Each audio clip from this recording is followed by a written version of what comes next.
King Roderic's fingers trembled over the carved armrest of the throne.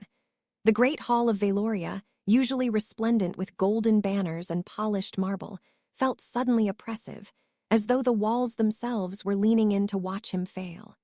He was alone, or he should have been, except for the faint sound of armored boots echoing across the hall. The doors swung open, slow and deliberate. A figure stepped through, the princess. Not Valoria's princess, not any royal he had expected to bow at his feet, but someone entirely different. Her gown shimmered like liquid ruby under the shafts of sunlight slicing through the stained glass windows. Her crown glowed faintly, pale blue gemstones catching the light like distant stars, and her pale hair flowed in waves, almost as if it were alive. Roderic's throat tightened. He had been briefed that she was an ally's ward, but nothing could have prepared him for the quiet force radiating from her. There was defiance in her stance, subtle yet undeniable, and a tension that made every courtier in the room shift uncomfortably.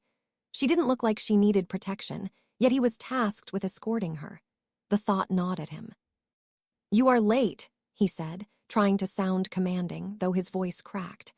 The princess's eyes flickered, an almost imperceptible glimmer of amusement.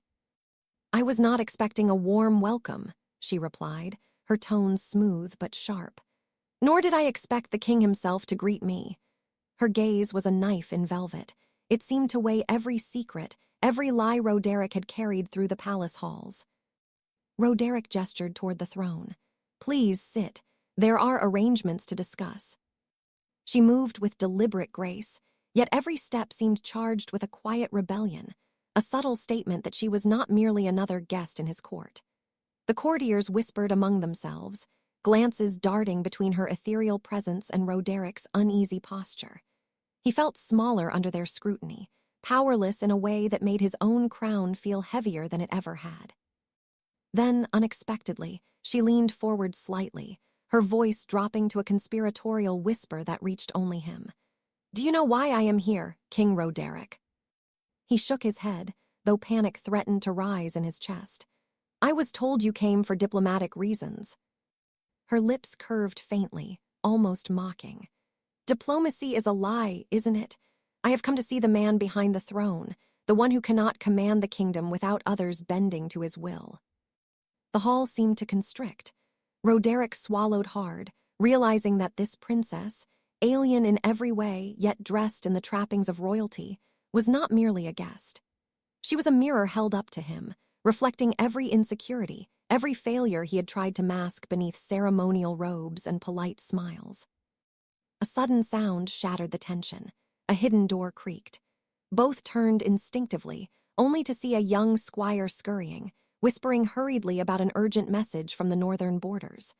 The distraction was brief, but enough to make Roderic's chest pound with unfamiliar adrenaline. The princess's eyes narrowed, scanning the hall as if predicting the unseen currents of court politics. "King Roderick," she said quietly, her voice now softer, almost intimate, "do not let them see your fear. It will only make them bolder." He realized in that instant that he was no longer in control. The court expected him to be the arbiter of power, the man whose word commanded armies. But she, enigmatic and unshakable, had already taken the first step in dictating the game. And yet, there was something in the way she regarded him, something that made the tension curl into anticipation, like lightning waiting for the spark. Outside, sunlight fell across the palace gardens, golden and gentle, belying the storm brewing within. Roderick clenched his fists, feeling the weight of the crown on his head as if it were suddenly a chain. He had been powerless before, but never like this. Never before had he faced someone who could pierce through every pretense and see him as he truly was. The princess's gaze met his again. "We will see King Roderick," she said, and for a moment the throne room held its breath, caught between a promise and a threat, between loyalty and rebellion. And somewhere deep in the hall, a shadow moved, watching, waiting, calculating. Roderic's heart pounded. This was no ordinary visit. This was the beginning of a reckoning that neither of them could yet comprehend. The corridors of Valoria's palace were colder than Roderick remembered. The torches flickered against the stone walls, throwing elongated shadows that seemed to reach for him with every step. He led the princess, Celara, as she had introduced herself, through the winding passageways, yet every turn felt like a labyrinth designed to test his courage. Celara walked silently, her gown whispering against the floor. She carried herself with a poise that defied the anxious, courtly whispers behind them. Every so often, her eyes would flick toward him, bright and unreadable, as if she were measuring the exact limit of his patience. "Why me?"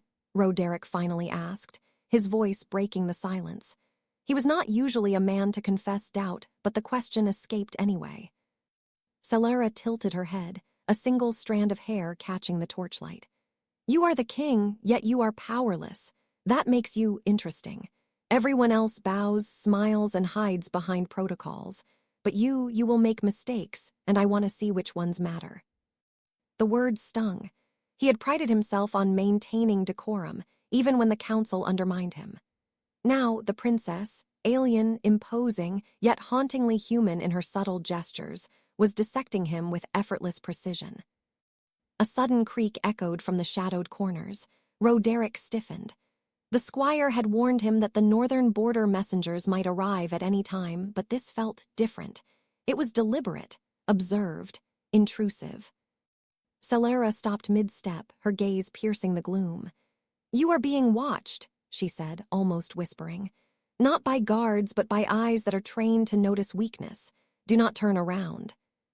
Roderick froze, pulse quickening. His instincts screamed caution, but he had to follow her lead. She moved forward again, graceful yet swift, as if the hall itself bent around her steps. Finally, they reached a hidden chamber behind a tapestry depicting Valoria's founding king. Celara pushed the door open. The room smelled of aged parchment and wax. Candles were arranged in a strange circular pattern, their flames flickering as though resisting the shadows. "You keep secrets," she said, examining a stack of scrolls tied with crimson ribbons. "Your council does not trust you, and yet you do nothing to stop them. Why?" Roderick lowered his gaze, feeling an unfamiliar vulnerability creep over him. I try to maintain peace. There is more at stake than my pride." Celara stepped closer, close enough for him to feel the faint warmth radiating from her. "Peace," she repeated softly. "Do you think it exists without someone daring to take control?" Before he could answer, the door creaked again.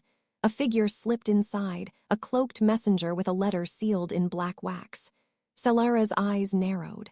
"Another spy," she muttered. Roderick grabbed the letter, breaking the seal with trembling fingers. The contents were simple yet devastating. A threat from a neighboring kingdom, warning that unless Celara was kept under strict guard, the entire border would rise in rebellion. The ink smudged slightly, as if the writer had hesitated, aware of the consequences. Celara read it in silence, her expression unreadable. Then, unexpectedly, she laughed, a soft, melodic sound that filled the small chamber. "So they think chains and threats can bind me. How quaint." Roderick stared at her, astonished. The princess, who radiated vulnerability and contained power in equal measure, was entirely unafraid. And yet, that laughter carried something else, a warning that she would test him, manipulate the court, and perhaps even challenge him personally. The air between them shifted. It was no longer king and princess, human and alien, protector and ward. It was a delicate battlefield of wills, desire, and unspoken questions. Celara's eyes lingered on his, searching. "Do you fear me?" she asked. Roderick hesitated, the weight of the crown pressing down harder than ever. He stopped, realizing he did not. Not exactly, but the uncertainty gnawed at him.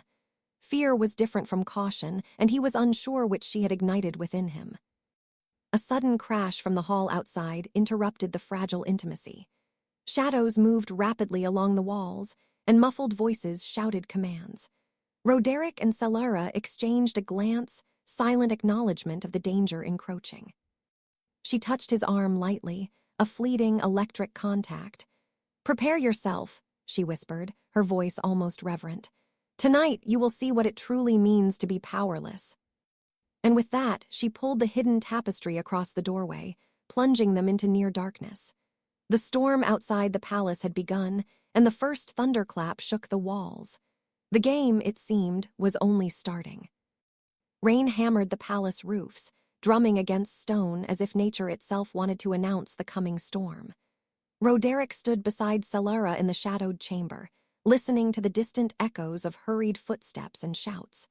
The messenger's warning had been only the beginning. The night was alive with secrets that neither crown nor army could contain. Celara's gaze moved to the far corner of the room, where a barely perceptible seam in the wall glimmered faintly in the candlelight. "There is a passage," she said quietly, "one the council has long forgotten. It leads beneath the palace, through tunnels no map shows. If we are to survive what comes next, we must take it." Roderick hesitated. He was a king, trained in diplomacy and the art of command, yet here he felt strangely small, bound by the weight of expectations and fear. "Are you certain it is safe?" he asked. Celara's lips curved faintly. Nothing worth doing is ever safe. She stepped forward, guiding him to the seam. With a gentle push, the stone shifted, revealing a narrow staircase that disappeared into darkness. The air smelled damp, earthy, and slightly metallic. Roderick's heart pounded, not entirely from danger, but from the closeness of her presence. Every step she took seemed intentional, drawing his gaze like gravity, pulling him toward something he could not name. As they descended, Celara broke the silence. "You feel it, don't you?" Roderick frowned. "Feel what?" "The weight of expectation," she said, her voice echoing in the tunnel. "Your people demand a king who is strong, decisive, yet you are already powerless. And still you try."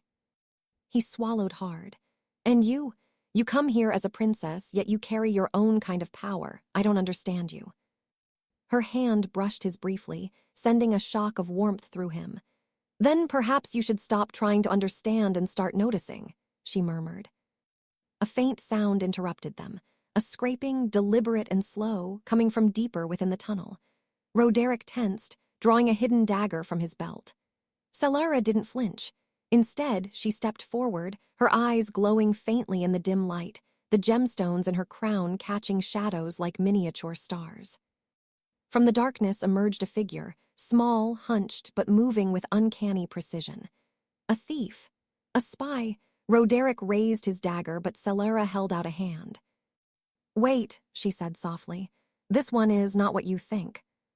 The figure stepped closer, revealing a face streaked with grime and fear, eyes wide with recognition. "Princess Celara," it whispered. "You weren't supposed to come alone. They're hunting you, and the king will be blamed if you vanish." Roderick felt a chill. "Hunting me," he repeated. "Who and why?" Celara's expression hardened. "Not who, but what. There are forces in this kingdom that fear what I am, what I can do if I choose to wield it. And they will stop at nothing to keep me contained, even if it means destroying you first." The young messenger shivered. "You must hurry," it urged. "They have discovered the hidden doors. More than one traitor walks the halls." Roderick's mind raced. Every decision he made from this point could condemn the palace or save it. Yet, amidst the terror, a strange sense of clarity settled over him. Celara was not simply a guest, not simply a princess. She was a force that could shatter the old order, and she had chosen to trust him in ways the council never had. He looked at her, their faces inches apart in the faint glow. "Why me?" he asked again, voice low. "Why trust a king who is powerless?" Her gaze softened, almost tenderly. "Because even a king who is powerless can still protect, and because there is something in you that refuses to break, even when everything conspires against you." The tunnel narrowed, forcing them side by side. Roderick's arm brushed hers. A warmth spread through him that he had never known, and he realized with a mixture of fear and awe that this closeness was dangerous, not because of enemies, but because of the emotions stirring inside him. Suddenly, a low rumble shook the tunnel.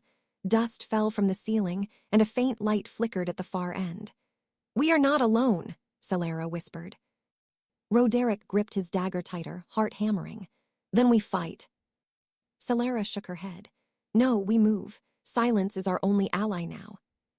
And as they pressed forward into the darkness, every step felt like stepping into the unknown. not just beneath the palace, but into a new reality where alliances, power, and desire were all fragile, shifting, and dangerously intertwined. Outside, the storm raged on, but inside the tunnel, an entirely different kind of storm was brewing, one that would change the fate of Valoria and the lives of both the powerless king and the alien princess forever. The air in the hidden tunnels was thick and humid, carrying the scent of damp stone and long-forgotten secrets. Each step echoed ominously, magnifying the tension between Roderick and Celara. Shadows danced across the walls as flickering torches, held by unseen hands, cast shapes that seemed almost alive.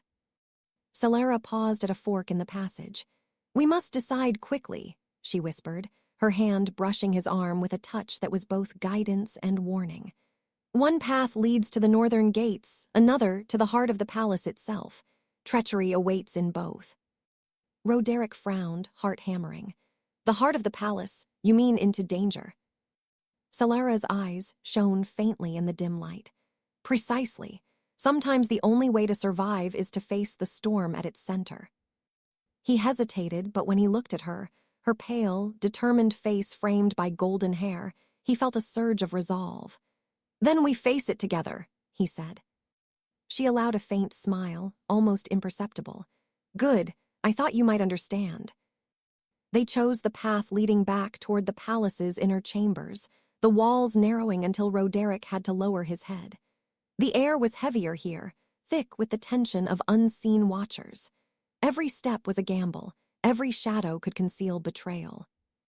A sudden noise, a soft click, almost like a lock turning, made them freeze. Roderick's hand went instinctively to his dagger, while Celara raised a finger, signaling caution. From the darkness emerged a figure cloaked in black, face obscured. "Who goes there?" Roderick demanded. The figure spoke in a hushed, urgent tone. "Princess Celara, the council knows of your movements. They send assassins, 3, no more, no less, to stop you from reaching the northern gate." Celara's eyes narrowed. 3, that is manageable." Roderick's pulse quickened. "Manageable." She turned to him, her gaze intense. "If we hesitate, they will overwhelm us. You must trust me, Roderick." He nodded, feeling the weight of both fear and something unexpected stirring in his chest. Trust. Not the kind he extended to advisors or generals, but something deeper, fragile, and dangerous.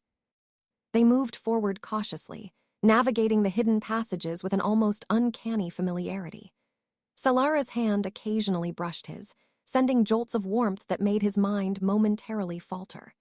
Every glance they exchanged carried a silent communication, warnings, reassurance, and an unspoken connection neither fully understood yet.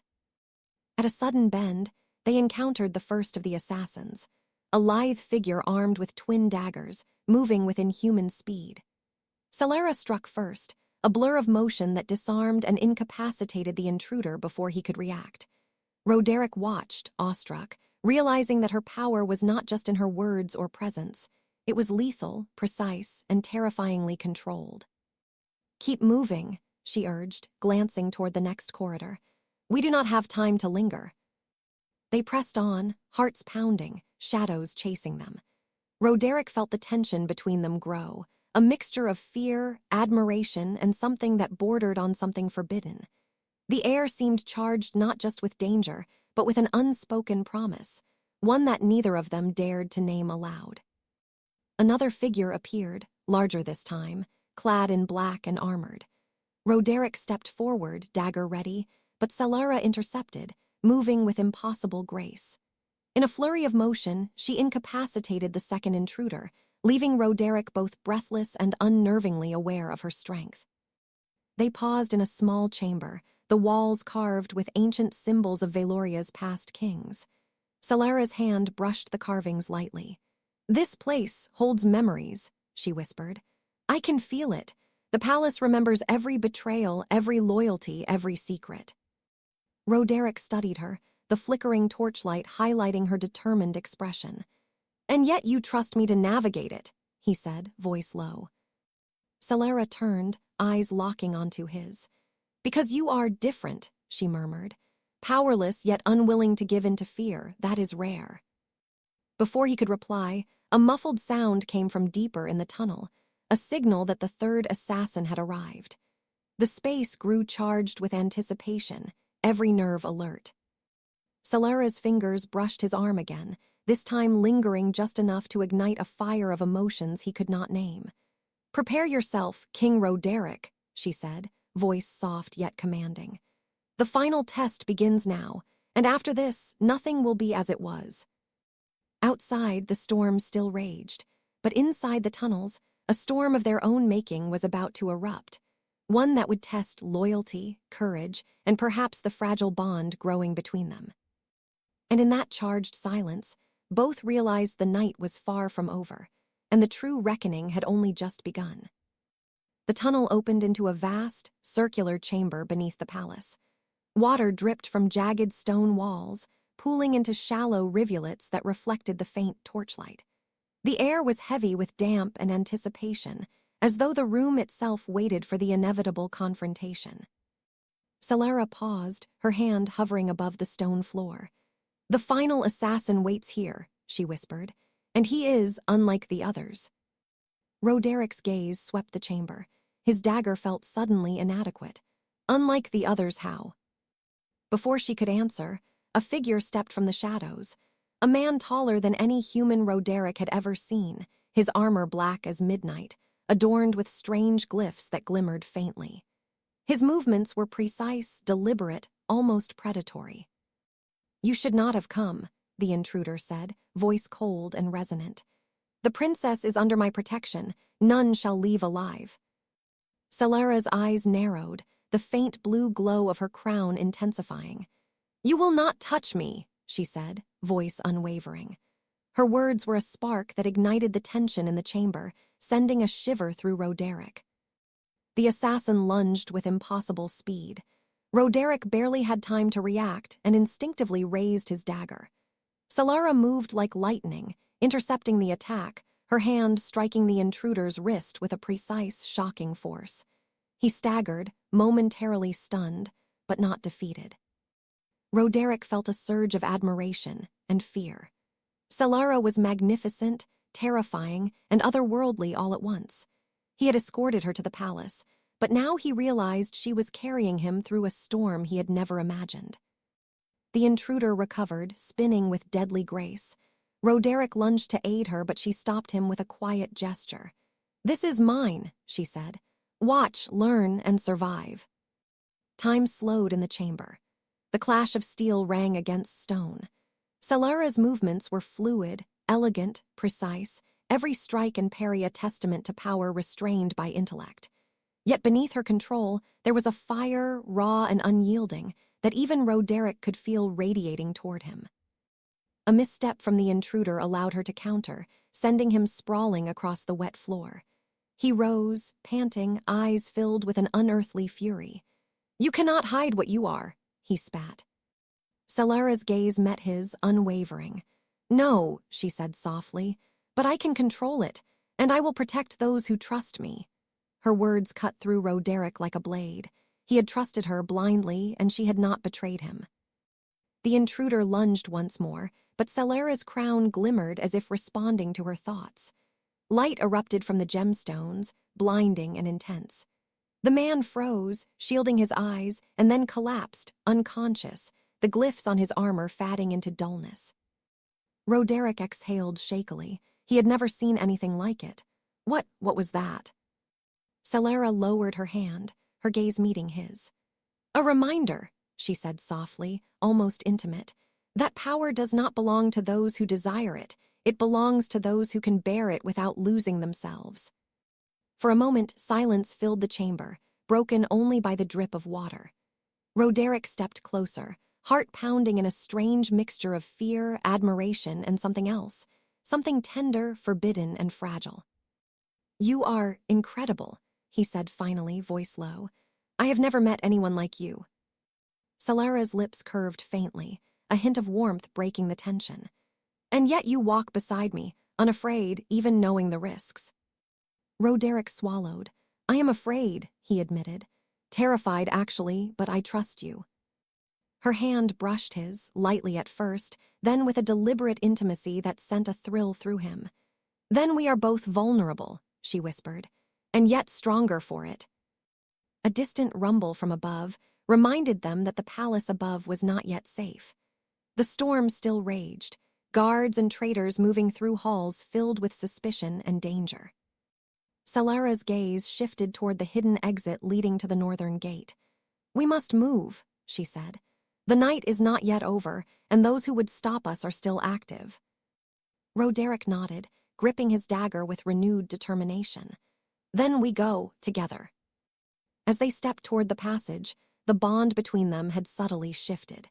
Fear, trust, admiration, and something deeper, the unspoken pull of hearts tethered by shared danger, woven into a delicate thread that neither could ignore. And as the tunnels twisted ahead, winding toward the unknown, Roderick realized. He may have been a powerless king before, but alongside Salara, he had begun to understand what it meant to truly be alive, and what it meant to fight for someone who could change everything. The storm outside raged harder, but inside the tunnel, another storm, quieter, yet infinitely more dangerous, had begun to take hold. The storm of hearts and wills intertwined, ready to face the impossible together. The northern gate loomed ahead, but the palace above was alive with whispers of conspiracy. Every torch flicker in the corridor seemed a warning. Every shadow could conceal a traitor. Roderick's hands shook slightly, not from fear of the assassins they had already faced, but from the uncertainty of who they could trust in the upper halls. Salara's fingers brushed his arm as they approached the stairwell leading back to the palace's main floor. "Stay close," she murmured, her voice carrying both command and concern. "Not everyone you see wears their intentions on their faces." Roderick nodded. He wanted to speak, to ask questions about her origins, her power, everything, but the urgency in her eyes silenced him. He trusted her instinctively, though it terrified him how deeply that trust had rooted. As they emerged into the grand corridor, a familiar voice called out behind them, "King Roderick." He turned abruptly, dagger raised. It was Alaric, his most trusted advisor, or so he thought. Relief washed over him for a heartbeat. "Alaric, what are you?" Alaric's expression shifted, sharp and unreadable. "Follow me," he said curtly, leading them down a side passage Roderick had never noticed. "There's no time to explain, but you must reach the throne room. The council is planning something unforgivable." Roderick hesitated, unease crawling through him. "Alaric, are you certain? Salara stepped forward, placing a steady hand on his chest. "We have no choice. If the council acts tonight, the kingdom itself will be lost. Trust him, trust me, but beware trust too freely and both will burn." They followed Alaric, the flickering torchlight painting grotesque shapes on the walls. Roderick's mind raced, wondering how the council could act so boldly, even after the failed attempts in the tunnels. He felt vulnerable, powerless, but strangely alive. They reached the throne room. The doors were slightly ajar, revealing a scene that froze Roderick's blood. The council was assembled, masks of civility on their faces, but their eyes gleamed with calculation. At the center, a massive crystal pulsed faintly, its glow unnatural, almost sinister. "This is it," Alaric whispered. "They intend to bind Princess Salara with the crystal. If it succeeds, her power will be theirs. And you will be left to watch your kingdom crumble." Roderick's fists clenched. "We can't let that happen." Salara's gaze met his, a mixture of fire and trust that left him breathless. "Then act," she said simply. "Do not hesitate. Every second matters."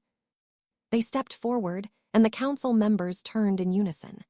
Shock flickered across their faces, quickly replaced by calculated menace. One of them raised a hand, chanting words in an ancient tongue that sent a shiver through Roderick. The crystal's glow intensified, bathing the throne room in pale blue light. Salara raised her hands, her crown catching the glow, amplifying it in a dazzling aura. "You will not control me," she said firmly, her voice echoing against stone. Roderick felt the warmth of her power ripple through the room. The council recoiled, but one figure, masked, silent, stepped forward, dagger drawn. Before Roderick could react, the man lunged at Celara. Time slowed. Celara's gaze flicked to Roderick. Now. Roderick moved instinctively, intercepting the intruder with a force born of desperation and trust. The clash was brief but violent. The man fell, disarmed, groaning on the cold stone floor. Celara surged forward, the glow of her crown flaring, the crystal recoiling from her aura. The council stumbled back, fear creeping into their eyes. "Power is not yours to seize," she said, voice calm yet unyielding. "And neither is loyalty you have never earned." Roderick watched, awe and admiration threatening to overwhelm him. In the chaos, he realized something dangerous. He was no longer just a king escorting a princess. He was a partner, bound to her fate in ways that neither law nor custom could define. The masked figure stirred again, and Celara's eyes narrowed. "There is one more," she said softly, "one who has betrayed you closer than you know." Roderick's stomach sank. He had trusted, he had believed, but now the true test awaited, to discover the betrayal, confront it, and decide whether love and loyalty could survive the storm that had been set in motion. Outside, the wind howled and rain battered the palace windows, but inside, hearts raced, alliances trembled, and a revelation loomed, one that would shatter everything they thought they knew about power, trust, and each other. The throne room was suffused with tension, every shadow seemingly alive.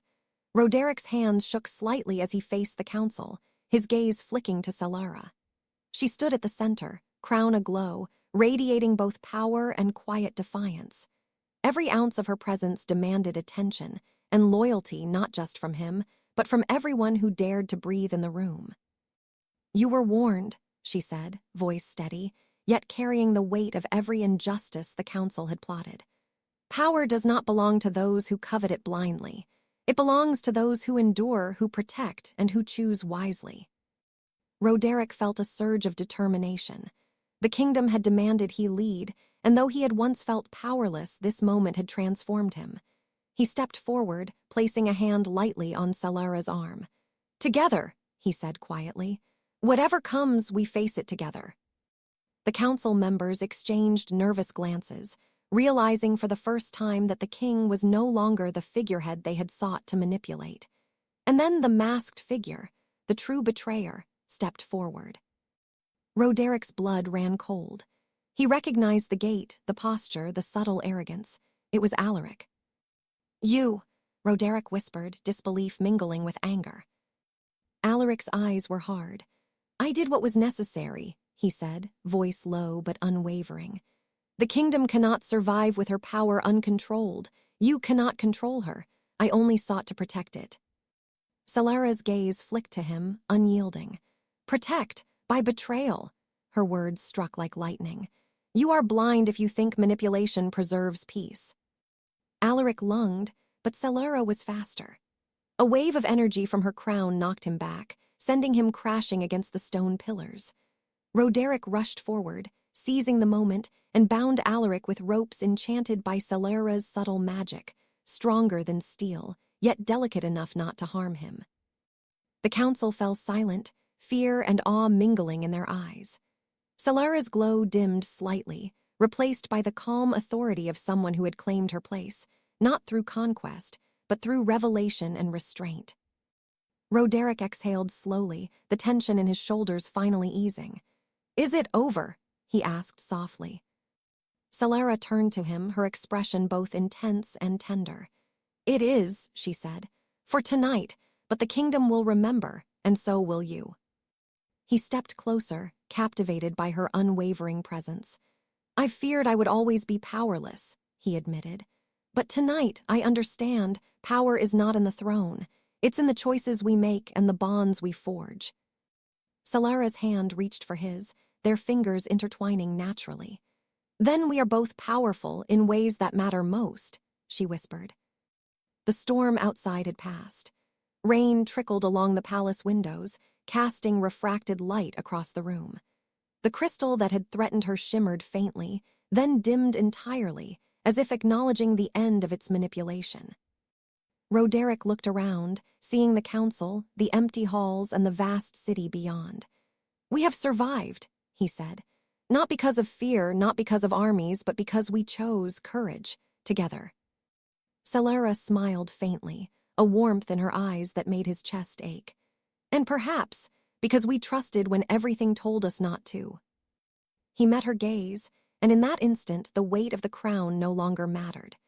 The kingdom would need him, yes, but he had discovered something far more valuable: trust, loyalty, and the profound connection forged in fire and shadow. The council would be held accountable, the kingdom would rebuild, and the alien princess and the once powerless king would step forward, not just as rulers, but as partners bound by choice, courage, and an unshakable bond. Celera's hand lingered in his. "The world outside awaits," she said softly, "but tonight we are unstoppable, and perhaps even free." Roderick nodded, feeling the first true peace in his life. "Then let us walk forward," he said, "together." And as the first sunlight pierced the horizon, spilling gold across the palace and city below, they stepped side by side, a king and a princess, bonded not by duty alone, but by trust, love, and the shared power of facing the impossible and surviving. The storm had ended, but their story, vivid, unrepeatable, and unstoppable, had only just begun.